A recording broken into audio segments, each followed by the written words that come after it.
नमस्कार दोस्तों, आप सभी का अपने YouTube चैनल राजीव सर पर हार्दिक स्वागत करता हूं। आज आप लोगों के लिए मॉडर्न हिस्ट्री के एक विशेष टॉपिक भारतीय राष्ट्रीय कांग्रेस के जो विभिन्न परीक्षाओं में आए हुए क्वेश्चन हैं उनकी डिस्कशन करूंगा। तो आप लोग जो है सभी क्वेश्चनों का एक्सप्लेनेशन देखें। पहला क्वेश्चन है, भारतीय राष्ट्रीय कांग्रेस की स्थापना किसने की थी? यहाँ पे स्थापना छूट गया है, स्थापना किसने की थी? तो आप लोगों को ये बेसिक से क्वेश्चन है, पहले शुरुआत से जो क्वेश्चन उठाया बेसिक से लेके हार्ड तक उठेंगे क्वेश्चन। और इसका जो है भारतीय राष्ट्रीय कांग्रेस का दूसरा टॉपिक भी पार्ट 2 भी मैं लाऊंगा, जो क्वेश्चन छूट गए हैं, ठीक है। क्योंकि भारतीय राष्ट्रीय कांग्रेस के विभिन्न अधिवेशन हैं, उससे रिलेटेड जो फैक्ट हैं वो भी एग्जामों में पूछे जाते हैं। तो ये पहला पार्ट है, इसके बाद भी आगामी पार्ट जो है आएगा, ठीक है। पहला क्वेश्चन है कि भारतीय राष्ट्रीय कांग्रेस की स्थापना किसने की? तो इसका आंसर है ए.ओ. ह्यूम ने की थी, ठीक। तो ए.ओ. ह्यूम जो है, इनका पूरा नाम है एलन ऑक्टेवियन ह्यूम। ये भारतीय सेवा के सेवानिवृत्त अधिकारी थे, ठीक है। 1884 में भारतीय राष्ट्रीय संघ की स्थापना की थी। इन्होंने भारतीय राष्ट्रीय संघ की स्थापना की थी 1884 में, इंडियन नेशनल यूनियन की स्थापना की थी, ठीक है। जो आगे चल के भारतीय राष्ट्रीय कांग्रेस का रूप लेता है।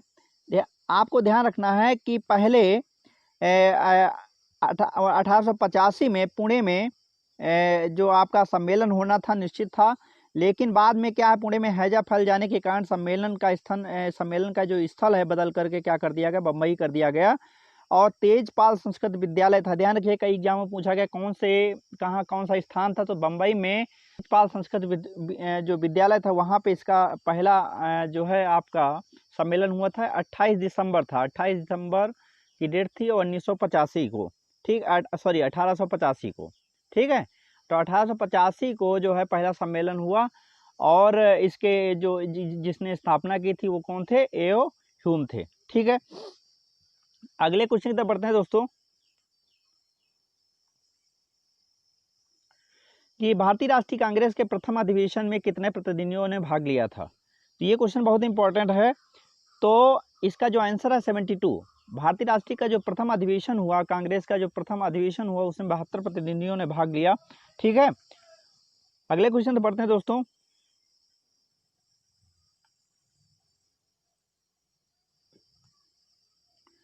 इनमें से किस भारतीय राष्ट्रीय कांग्रेस ने प्रथम वार्षिक अधिवेशन की अध्यक्षता की थी? तो प्रथम वार्षिक जो अधिवेशन हुआ था इसका जो है 28 दिसंबर 1885 को, इसकी अध्यक्षता की थी डब्ल्यू.सी. बनर्जी ने की थी। डब्ल्यू.सी. बनर्जी ने की थी इसकी अध्यक्षता।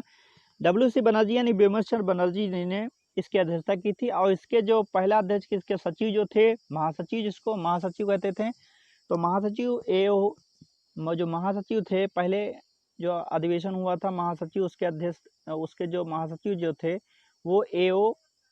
ह्यूम ही थे। ये भी आपको ध्यान में रखना है, ठीक दोस्तों। तो आपको बस इतना चीज ध्यान रखना है, प्रथम सम्मेलन कहाँ हुआ, स्थल क्या था, और इसके अध्यक्ष कौन थे और महासचिव कौन थे, ठीक दोस्तों। अगले क्वेश्चन तक बढ़ते हैं।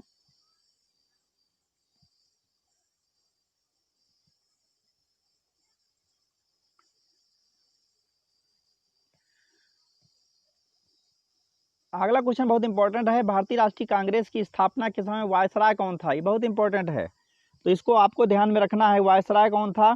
कई बार एग्जाम में पूछा जाता है। तो वायसराय जो था, जो भारतीय राष्ट्रीय कांग्रेस की जो स्थापना हुई तो 1885 में स्थापना हुई। और ध्यान रखना है आपको, जब बम्बई में जब सम्मेलन हुआ था, उसी समय दादा भाई नौरोजी के सुझाव पर ही संगठन का नाम बदल करके भारतीय राष्ट्रीय कांग्रेस कर दिया गया था। पहले इसका नाम था भारतीय राष्ट्रीय संघ था। ध्यान रखें, दादा भाई नौरोजी के कहने पर ही, सुझाव पर ही इसका नाम बदलकर भारतीय राष्ट्रीय कांग्रेस कर दिया गया था। जब भारतीय राष्ट्रीय कांग्रेस की स्थापना हुई तो भारत का वायसराय कौन था? तो लॉर्ड जो है आपके लॉर्ड डफरिन थे। लॉर्ड डफरिन थे इसके, ठीक है, लॉर्ड डफरिन थे। लॉर्ड डफरिन का जो कार्यकाल है वो 1884 से लेकर के 1884 से लेकर 1888 तक का इनका कार्यकाल है, आपको ध्यान में रखना है, ठीक है। और उन्होंने एक जो है कांग्रेस पे मजाक यह कहकर मजाक उड़ाया था कि कांग्रेस जो है एक सूक्ष्मदर्शी अल्पसंख्यकों की संस्था है। तो आपको कोर्ट में पीछे से एग्जाम में पूछ सकते हैं कि किसने कहा था कि सूक्ष्मदर्शी अल्पसंख्यकों की संस्था है कांग्रेस, तो ये डफरिन ने किया था, लॉर्ड डफरिन ने कहा था, ठीक है। तो अगले क्वेश्चन तक पढ़ते हैं दोस्तों। भारतीय राष्ट्रीय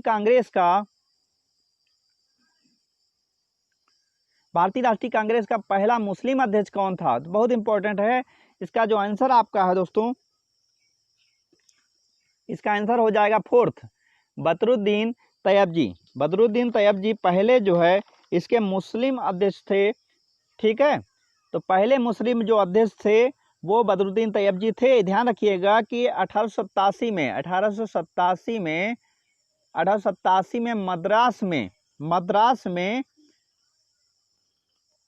मद्रास में कांग्रेस का तीसरा सम्मेलन हुआ था, जिसमें बदरुद्दीन तैयब जी को जो कांग्रेस का जो पहला मुस्लिम अध्यक्ष के रूप में निर्वाचित किया गया, ठीक है। अगले क्वेश्चन तक पढ़ते हैं दोस्तों।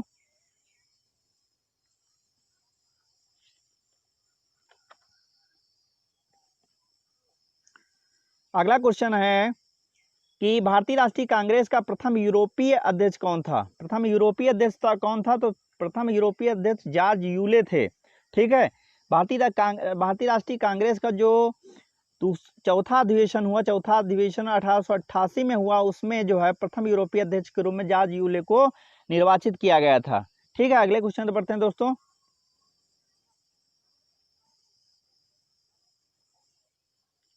निम्न में से किस अधिवेशन के लिए कांग्रेस ने पहली बार एक महिला को अध्यक्ष चुना है?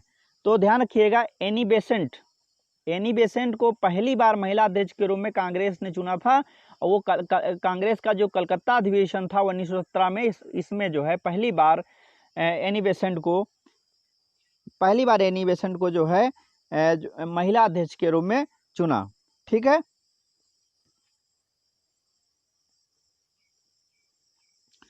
अगले क्वेश्चन तो पढ़ते हैं दोस्तों।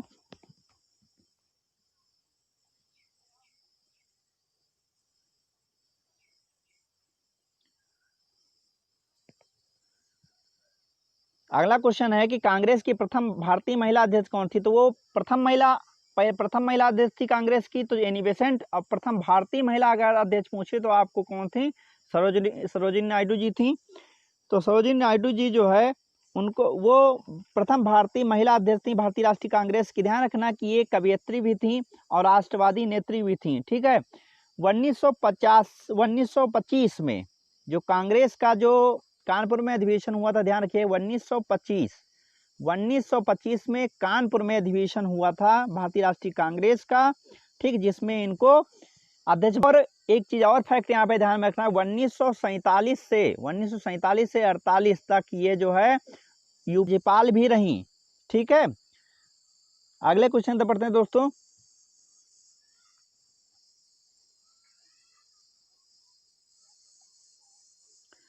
निम्नलिखित में से भारतीय राष्ट्रीय कांग्रेस के किस अधिवेशन में बाल गंगाधर तिलक ने अभिव्यक्त किया था कि स्वराज मेरा जन्मसिद्ध अधिकार है? तो ध्यान में रखना, ये कई बार एग्जामों में पूछा गया है। जितने भी क्वेश्चन मैंने शामिल किए ये एग्जामों में पूछे गए हैं, तो इनको आपको ध्यान में रखना है, ठीक है। एक क्वेश्चन छूट गया यहाँ पे है, भारतीय राष्ट्रीय कांग्रेस का 27वां अधिवेशन किस स्थान पे हुआ था? तो ध्यान रखना है कि जो भारतीय राष्ट्रीय कांग्रेस का जो 27वां अधिवेशन हुआ वो आपका बांकीपुर में हुआ है। बांकीपुर पड़ता कहाँ पे? बांकीपुर बिहार में पड़ता है, ठीक है। इसकी अध्यक्षता जो है आर.एन. मुधोलकर ने की थी, ठीक है। आर.एन. मुधोलकर साहब ने इसकी अध्यक्षता की थी। और इसी अधिवेशन में ही ए.ओ. ह्यूम को भारतीय राष्ट्रीय कांग्रेस का पिता कहा गया। तो ध्यान रखिएगा, ये कई बार एग्जाम पूछा, किस अधिवेशन में भारतीय राष्ट्रीय कांग्रेस का पिता जो है ए.ओ. ह्यूम को कहा गया है, ठीक है। तो ये चीज बहुत इंपॉर्टेंट है। कांग्रेस का 27वां अधिवेशन बांकीपुर में हुआ था, ठीक है। निम्नलिखित में से भारतीय राष्ट्रीय कांग्रेस के किस अधिवेशन में बाल गंगाधर तिलक ने व्यक्त किया था स्वराज मेरा जन्म से अधिकार है, मैं इसे लेकर रहूंगा?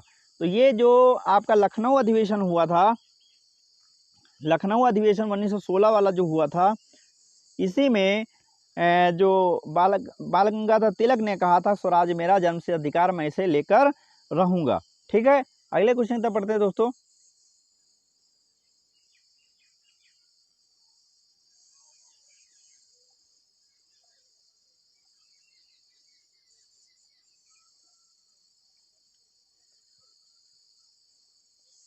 किसने कहा था कि कांग्रेस आंदोलन ना तो लोगों द्वारा प्रेरित था, ना ही यह उनके द्वारा सोचा गया योजनाबद्ध किया गया था? ठीक है, ये जो स्टेटमेंट हैं कई एग्जाम में पूछे गए, इसलिए मैंने आपके साथ इनको साझा किया है। तो फिर से मैं एक बार रिपीट कर देता हूँ। किसने कहा था कांग्रेस आंदोलन ना तो लोगों द्वारा प्रेरित था, ना ही यह उनके द्वारा सोचा या योजनाबद्ध किया गया था? तो ये सर सैयद अहमद जी ने जो है ये स्टेटमेंट दिया था। ठीक है, अगले क्वेश्चन तो पढ़ते हैं। किसने कहा था कि कांग्रेस पतन के लिए लड़खड़ा रही है? कांग्रेस पतन के लिए क्या कर रही है? लड़खड़ा रही है। मेरी सबसे बड़ी अभिलाषा है कि जब तक मैं भारत में हूं, कांग्रेस की शांतिपूर्ण समाप्ति में सहयोग करना है। ठीक है, तो ये लॉर्ड कर्जन ने कहा था, लॉर्ड कर्जन ने स्टेटमेंट दिया था। ठीक है, अगले क्वेश्चन बढ़ते हैं दोस्तों। भारतीय राष्ट्रीय कांग्रेस के निम्नलिखित अधिवेशन में किसकी अध्यक्षता सी विजय राघव चेरियार जी ने की थी? ठीक है, तो नागपुर जो अधिवेशन हुआ था 1920 में, इसकी अध्यक्षता जो है विजय राघव चेरियार जी ने इसकी अध्यक्षता की थी। ठीक है, और इसी में ध्यान रखना, इसी अधिवेशन में ही कांग्रेस का जो कांग्रेस में शामिल होने के लिए सदस्यता शुल्क लिया जो जाता था, उसमें इसकी सदस्यता शुल्क जो है 4 आना किया गया। और इसका उद्देश्य ये था कि जिससे गरीब से गरीब व्यक्ति जो है कांग्रेस से जुड़ सके। ठीक है, अगले क्वेश्चन तक पढ़ते हैं दोस्तों।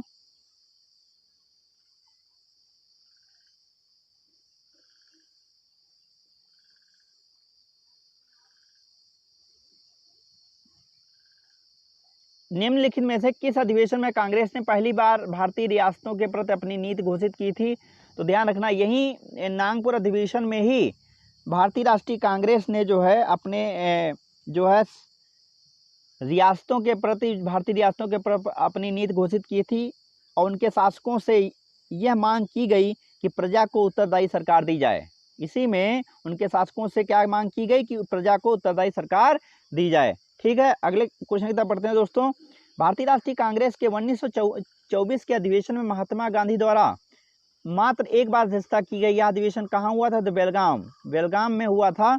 ठीक है, बेलगाम कहाँ पड़ता है? कर्नाटक में पड़ता है। ठीक है, तो ये चीज आपको ध्यान में रखना है। अगले क्वेश्चन पढ़ते हैं दोस्तों। निम्नलिखित में से भारतीय राष्ट्रीय कांग्रेस के अधिवेशन में जवाहरलाल नेहरू ने समाजवाद को भारत की समस्याओं को हल करने की कुंजी बताया? तो इसको आपको ध्यान में रखना। लखनऊ में जो 1936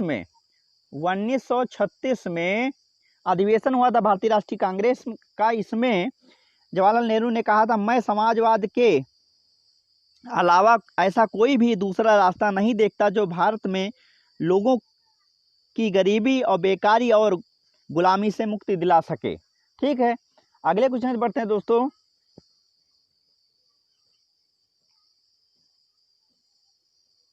वर्ष 1938 में भारतीय राष्ट्रीय कांग्रेस के हरिपुरा अधिवेशन की अध्यक्षता किसने की थी? तो आपको ध्यान में, सुभाष चंद्र बोस। हरिपुरा पड़ता कहाँ है? हरिपुरा जो आपका पड़ता है गुजरात में। ठीक है, अगले क्वेश्चन की तरफ पढ़ते हैं दोस्तों।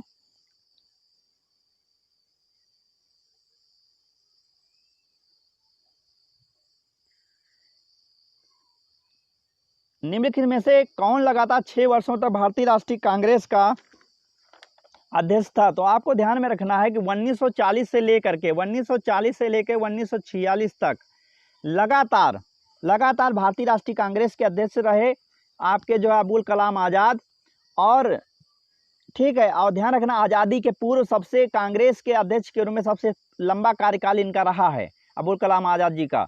अगला क्वेश्चन है कि जब भारत स्वतंत्र हुआ तो उस समय जो है कांग्रेस के अध्यक्ष कौन थे? तो ध्यान रखिएगा, जिस समय भारत आज़ाद हुआ तो उस समय JB कृपलानी जी JB कृपलानी जो है कांग्रेस के अध्यक्ष थे, ध्यान रखना है। जनगण मन पहली बार किस अवसर पर गाया गया? तो ध्यान रखना है कि जनगण मन जो है कांग्रेस के INC का, मैंने INC यहाँ पे लिखा हुआ है, तो INC का मतलब इंडियन नेशनल कांग्रेस का जो अधिवेशन 1911 वाला, इसमें जनगण मन पहली बार गाया गया। जनगण मन क्या है आपका? राष्ट्रीय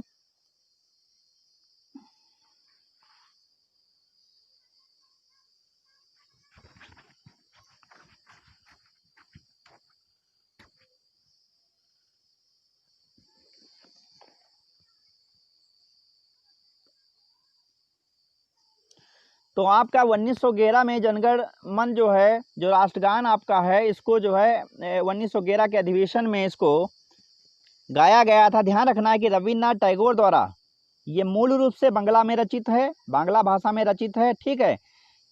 हिंदी संस्करण को ध्यान रखना, इसके हिंदी संस्करण को, इसका जो हिंदी संस्करण है, संविधान सभा ने 24 जनवरी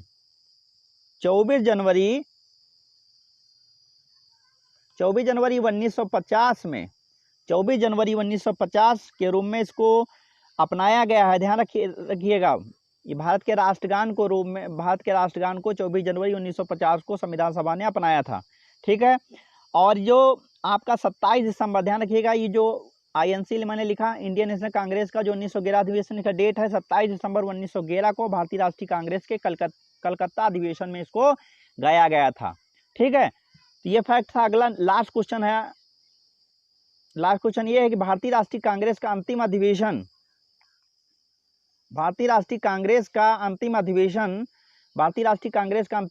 जिसमें बाल गंगाधर तिलक ने भाग लिया, तो ये आपको ध्यान रखना 1919 में हुआ था। अमृतसर अधिवेशन 1919 में हुआ था, जिसमें भारतीय राष्ट्रीय कांग्रेस में बाल गंगाधर तिलक ने अंतिम रूप से भाग लिया था, ठीक है।